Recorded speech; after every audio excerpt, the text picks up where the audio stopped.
Hurricane Maria has slammed into Puerto Rico as the strongest storm to hit the U.S. territory in nearly 90 years, downing power to most of the island, flooding some areas, ripping windows out in the capital, San Juan, doing major damage. Maria, the second big hurricane to roar through the Caribbean this month, made landfall on the southeast of the island, cutting power and forcing thousands to seek safety in shelters. Juan Pablo Abreu is a commercial airline pilot who travelled to San Juan to help his family prepare for Maria. He spent 5.5 years working in Afghanistan and 18 months in Baghdad. I spoke with him just this afternoon, just before his phone battery died. The connection is really bad because the cell phone towers, pretty much both of them fell, and they're operating on battery power right now. Once the battery runs out, then we're pretty much out of communications unless we have some kind of satellite service.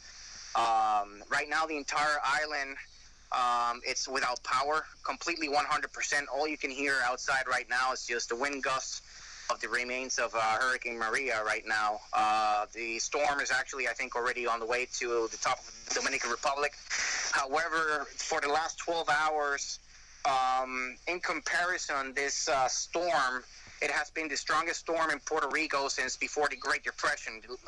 Since 1922 was the last storm that hit hard, really hard Puerto Rico the way it did. During the early morning hours on Wednesday, the storm actually made a landfall with maximum sustained winds of 155 miles an hour. And it stayed on the island for quite some time.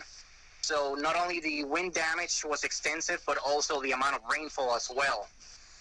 With so many trees and vegetation in the tropical area, one of the things that you can see in the metro area immediately is seeing absolute, clogging of the sewage system, which starts bringing the water up on all the streets.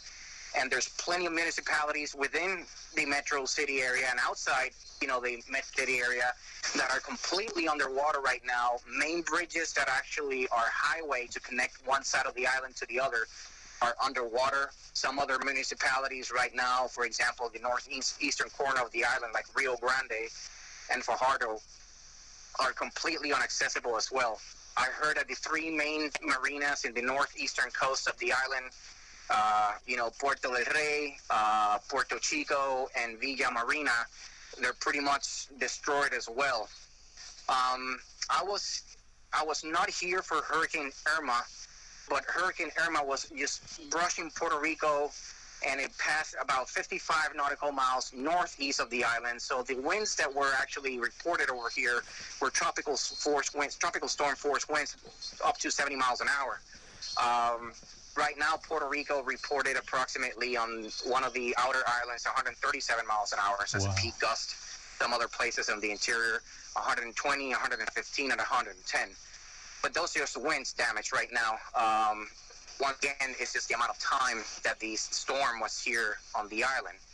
So 155 mile an hour, I compare it to 1989, September 18th of 1989, when I was here for Hurricane Hugo, and Hurricane Hugo just made a really brief landfall in the area of Ceiba as well, which is the northeastern side of the island as well. What you can see right now on the roads, it's devastating. Sometimes you have to take the opposite direction of the traffic flow in order to try to even get to one point or the other.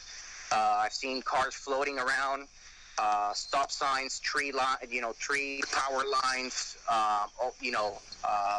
light poles, everything's on the floor right now. The government has not made any kind of official statement because we're just out of power and basically without communication.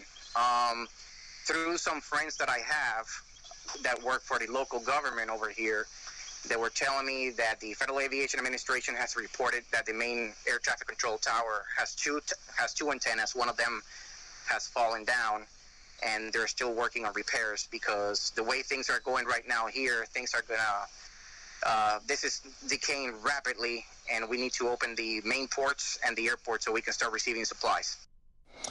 Juan Pablo Abreu has gone to San Juan to assist his parents as Maria hits.